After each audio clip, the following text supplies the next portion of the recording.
जय जिजाऊ, मी आशिष मगर. स्वागत आहे तुमचं एटीएम गुरु या यूट्यूब चॅनलवर. आणि काल दिवसभर चर्चा होती धनंजय मुंडेच्या मंत्रिपदाच्या राजीनाम्याची. या मंत्रिपदाचा राजीनामा जेव्हा घेतला गेला तेव्हा फडणवीस जेव्हा पत्रकार परिषदेसमोर आले तेव्हा फडणवीस यांच्या चेहऱ्याकडे पाहून असं वाटलं होतं की त्यांच्या घरातलं कोणीतरी गेलेलं आहे आणि त्यांच्या चेहऱ्यावर आता खूप मोठं सुतक आहे. अगदी सुतकातला चेहरा घेऊन ते इथं आले. संतोष देशमुखांच्या हत्येनंतरही ज्यांना एवढं दुःख झालं नाही तेवढा इतका सुतकातला त्याचा चेहरा वाटला नाही तेवढा काल धनंजय मुंडेचा राजीनामा घेताना त्याचा चेहरा हा सुकलेला होता. याचा अर्थ काय की एखाद्या क्रूर हत्येनंतर त्या हत्येशी संबंधित असलेली व्यक्ती जी आहे तिचा राजीनामा घ्यायला तुम्हाला 85 दिवस लागतात. याचा अर्थ तुमची नैतिकता जी आहे ती नैतिकता कोणाच्या तरी खाली निजली होती, ती नैतिकता कोणाच्या तरी खाली झोपली होती आणि ती कोणाच्या खाली झोपली हे सांगायची आता मला गरज नाही. तुमचे जे विचार, तुमची जी मानसिकता आहे ना ती औरंग्याची आहे. ज्या पद्धतीनं औरंग्यानं या महाराष्ट्रामध्ये आल्यानंतर सत्तेसाठी इथल्या लोकांवर अनन्वित अत्याचार केले, त्यांना छळलं, क्रूरपणे त्यांना मारलं, त्यांचे हाल केले, अगदी त्याच पद्धतीनं तुम्ही सुद्धा अशी बांडगुळं पोचलेली आहेत की जी बांडगुळं लोकांवर अनन्वित अत्याचार करतात, त्यांना हाल करून मारतात, नव्हे मृत्यूनंतर सुद्धा त्यांचे हाल करतात. आणि हे सगळं कोण करतंय तर हे सत्ताधारी हे सगळं करतायत. केवळ धनंजय मुंडेचा राजीनामा घेतला म्हणजे काही फरक पडलाय का? नाही. मी तर म्हणतो अशा व्यक्तींचा राजीनामाच नाही तर त्यांची आमदारकी सुद्धा जायला पाहिजे. का जायला पाहिजे?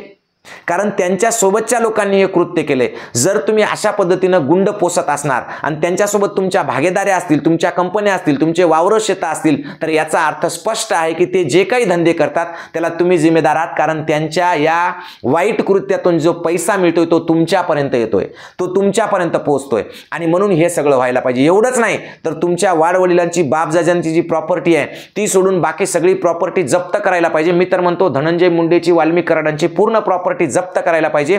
आणि ही जप्त केलेली प्रॉपर्टी तिथल्याच बीडमधले जे कामगार आहेत, ऊसतोड कामगार, जे बिचारे वंजारी बांधव असतील, कोणी असतील तर त्या वंजारी बांधवांना किंवा तिथल्या ऊसतोड कामगारांना ही सगळी प्रॉपर्टी देऊन टाकली पाहिजे.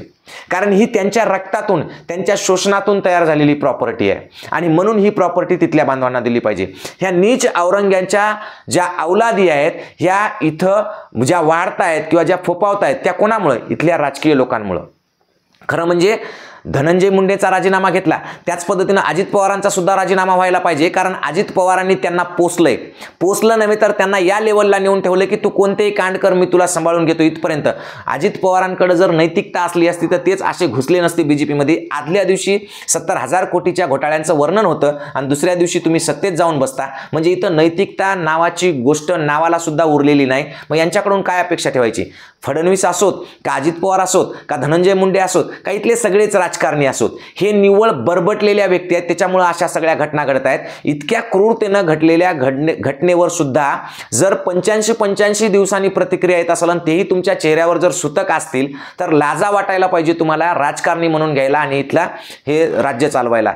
ज्या जनतेनं तुम्हाला निवडून दिलं त्या जनतेसाठी तुम्हाला काम करता येत नाही. ज्या जनतेनं तुम्हाला आमदार केलं, ज्या जनतेनं तुम्हाला मंत्री केलं, ज्या जनतेनं तुम्हाला गृहमंत्री केलं, ज्या जनतेनं तुम्हाला मुख्यमंत्री केलं, त्या जनतेचे हाल या महाराष्ट्रात होत असताना तुम्ही जनतेसाठी काम करत नसून तुम्ही तुमची नैतिकता आणि तुमचं सगळं काही जर कोणा दुसऱ्या खाली निजवत असाल तर तुमच्यावर लाज वाटली पाहिजे या महाराष्ट्राला. इतक्या वाईट परिस्थितीतून हा महाराष्ट्र जात आहे आणि याला सगळे जबाबदार तुम्ही औरंग्याच्या औलादी आहेत. औरंग्या मरून आज किती वर्ष झाले पण तरी सुद्धा त्यांची पिलावळ या महाराष्ट्रात जिवंत आहे. ती जिवंत असलेली पिलावळ म्हणजे ती तुमच्या रूपात जिवंत आहे, तुमच्या विचारात जिवंत आहे. तुमचे विचार विषारी आहेत म्हणून तुम्ही अशा लोकांना पाठीशी घालताय. या लोकांना पाठीशी घालायचं नसेल तर कायद्याची कडक अंमलबजावणी केली पाहिजे आणि अशा लोकांमध्ये जे कोणी इन्व्हॉल्व असतील अगदी अजित पवारांपर्यंत हे सगळं प्रकरण आलं पाहिजे. कारण अजित पवारांनी इतके दिवस त्यांचा राजीनामा का स्वीकारला नाही? मी तर म्हणतो हे प्रकरण शरद पवारांपर्यंत गेलं पाहिजे. कारण धनंजय मुंडेची वृत्ती काय आहे हे तुम्हाला पक्षात घेताना कळत नसेल की एखादी व्यक्ती कशी आहे, त्याला तुम्ही विरोधी पक्षनेता केला होता ना, तर शरद पवारला सुद्धा याच्यामध्ये जबाबदार धरलं पाहिजे. इथल्या सगळ्या राजकारणी लोक याला जबाबदार आहेत म्हणून जनतेने डोळे उघडले पाहिजे आणि ओळखलं पाहिजे की इथले आपला स्थानिक आमदार किंवा खासदार कोणाला सपोर्ट करतोय, टगे पाळगतोय का? जर तो असे टगे पाळगत असेल, असे जर नीच प्रवृत्तीचे लोक जर तो सांभाळत असेल आणि अशी गुंडागर्दी करत असेल तर पहिले त्या आमदाराला, त्या खासदाराला त्याच्या पदावरून तुम्ही दूर केलं पाहिजे. ही जनतेची जबाबदारी आहे.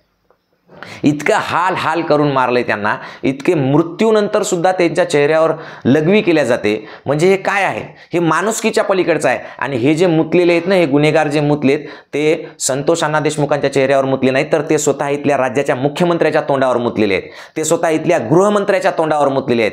ते स्वतः इथल्या मंत्र्याच्या तोंडावर मुतलेले आहेत. ते इथल्या सत्ताधाऱ्यांच्या तोंडावर मुतले, तिथल्या व्यवस्थेच्या तोंडावर मुतले, तिथल्या कायद्याच्या तोंडावर मुतले, तिथल्या व्यवस्थेच्या तोंडावर मुतलेत. इथल्या एकंदरीत संपूर्ण जी व्यवस्था आहे इथली राज्याची, या राज्याच्या व्यवस्थेच्या तोंडावर ते मुतलेले आहेत. आणि हा मूत पिऊन सुद्धा सरकार मूग गिळून गप्प आहे. म्हणजे मूत पिऊन जरी सरकारला अशा प्रकारचं सुतक पडत असेल एखाद्याचा राजीनामा घ्यायला, तर हे सरकार किती निर्लज्ज आहे आणि किती बेशरम आहे आणि किती कोणाखाली निजलेलं आहे हे आपल्याला स्पष्ट होते. फारसं काही बोलत नाही, फक्त जनतेला एक शेवटची विनंती करतो कळकळीची, की सगळ्या जनतेने अशा पद्धतीच्या घटनांच्या विरोधात एकत्रितपणे लढलं पाहिजे आणि या अन्यायाच्या विरोधात पेटून उठलं पाहिजे. जोपर्यंत न्याय मिळत नाही तोपर्यंत आपण रस्त्यावर लढलं पाहिजे. आणि या सगळ्यांनी राजीनामे दिले. सगळ्यात महत्त्वाचं म्हणजे धनंजय मुंडेचा नाही तर अजित पवारांचा सुद्धा राजीनामा व्हावा, सरकारमधून त्याला हाकलून दिल्या जावं. जर फडणवीसांमध्ये नैतिकता शिल्लक असेल, अजूनही त्यांनी जर त्यांची नैतिकता कोणाखाली निजवली नसेल, तर अजित पवारला पहिल्यांदा सत्तेतून बाहेर हाकललं पाहिजे आणि या सगळ्या गोष्टीला त्यांना स्वतः जबाबदार धरलं पाहिजे आणि त्यांच्यावर गुन्हे दाखल केले पाहिजे. एवढी विनंती करतो आणि थांबतो. जय जिजाऊ, जय शिवराय.